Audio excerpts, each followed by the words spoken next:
తెలుగు రాజ్యంకి స్వాగతం. నేను సత్యనారాయణ. ఇప్పటికే రాష్ట్రం విడిపోయిన తర్వాత ఆంధ్రప్రదేశ్‌కి, తెలంగాణకి మధ్య అభివృద్ధిలో పోటీ గాని, లేదంటే గ్రోత్ రేట్‌లో వీటిలో కూడా పోటీ గురించి రకరకాలుగా జనం మాట్లాడుకుంటున్నారు. అంటే హైదరాబాదు మొత్తంగా కూడా డెవలప్‌మెంట్ చేసిందంతా కూడా ఆంధ్రులే వచ్చి చేశారు. ఆంధ్ర వాళ్ళే వచ్చి చేశారు అని చెప్పేసేసి ఇప్పుడు మన హైదరాబాద్ లేని రాజధానితో వెనక్కి వెళ్ళిపోయాం అని చెప్పేసేసి ఆంధ్ర వాళ్ళు అనుకుంటున్నారు. అంటే మొత్తంగా కూడా ఆంధ్ర వాళ్ళంతా వచ్చి ఇక్కడ దోపిడీ చేశారు తెలంగాణలో.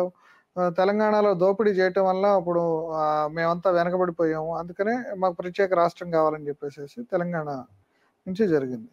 అయితే ఇప్పుడు ఇవాళ రేవంత్ రెడ్డి ఈయన chief minister, Telangana chief minister Revanth Reddy తను చంద్రబాబు నాయుడుతో పోటీ పెడతాను.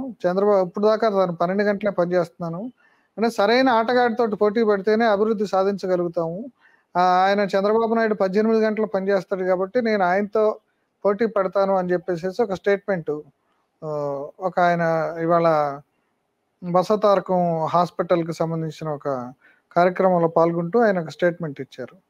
అంటే ఒక రకంగా చెప్పాలంటే అంటే రేవంత్ రెడ్డి ఒప్పుకోరు గానీ, ఇప్పుడు రేవంత్ రెడ్డి చంద్రబాబుకి శిష్యుడు కాకపోయినా శిష్యుడు లాంటాడు.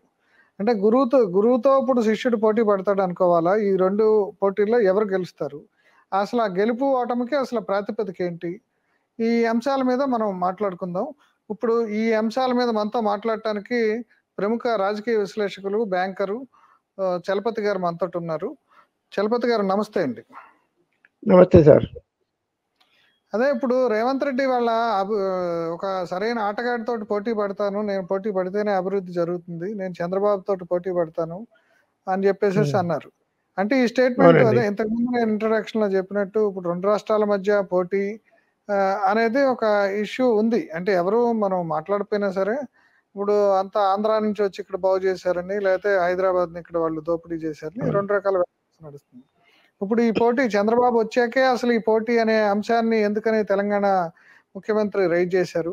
ఇంతకుముందు కేసీఆర్, జగన్ ఉన్నప్పుడు వాళ్ళిద్దరి మధ్య మంచి స్నేహం నడిచింది కానీ ఇట్లా పోటీ పడాలని కానీ అట్లాంటిది ఏమి నడవలేదు. ఎందుకని వాళ్ళు రేవంత్ రెడ్డి ఇలా మాట్లాడారంటారు? యాక్చువల్గా హైదరాబాద్ పోటీ పడాలి అంటే ఈ బెంగళూరుతోనూ బాంబేతోనూ పోటీ పడాలండి. ఆంధ్రాతో పోటీ పడడానికి ఏమీ లేదు ఆడ. ఇప్పుడు 70 మార్కులు వచ్చినోడు 30 మార్కులు 40 మార్కులు వాడితో పోటీ పడేది ఏం లేదు నాకు తెలిసి.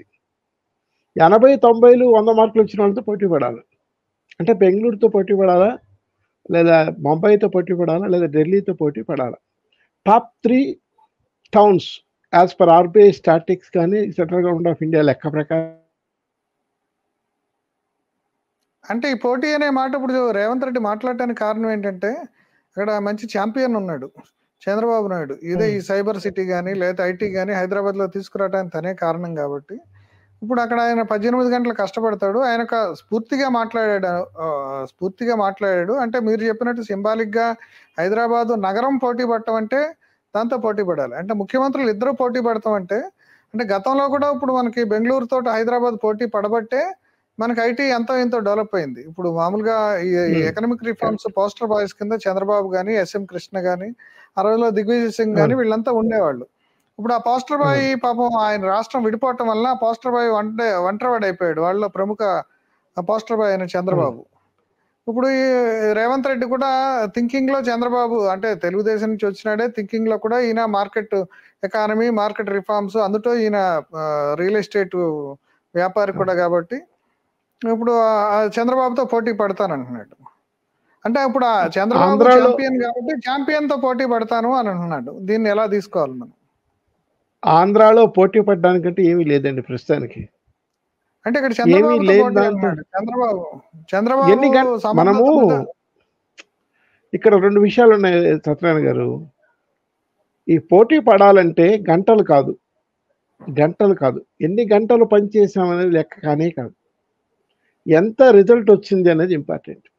నేను 50 బాల్స్ ఆడి 90 కొడతాను, ఇంకోడు 60 బాల్స్ ఆడి 40 కొడితే లాభమే ఉంది కదా. అందువల్ల అక్కడ పోటీ రాదండి. ఎన్ని బాల్స్ ఆడమనేది పోటీ కాదు. రేవంత్ రెడ్డి ఎందుకు పోటీ పెట్టుకున్నాడు అంటారు చంద్రబాబు తోటి? అక్కడ వెళ్ళిన సందర్భం ఏంటి? ఆయన వాళ్ళ హాస్పిటల్కి పోయాడు. ఆయన పోయిన హాస్పిటల్ ఎక్కడ? బాలకృష్ణ గారిది ఇప్పుడు కదా. ఒకప్పుడు అవును. బసవతారకం గారు స్టార్ట్ చేశారు. ఆమె పేరుతో లక్ష్మీపార్వతి గారు స్టార్ట్ చేశారు. బాలకృష్ణ గారి చేతికి వచ్చింది ఇప్పుడు. అక్కడికి వెళ్ళాడు కాబట్టి అక్కడ మాట్లాడాల్సొచ్చింది. అంతే తప్పించి సమయం, సందర్భం బట్టి మాట్లాడతారు కదా వాళ్ళు.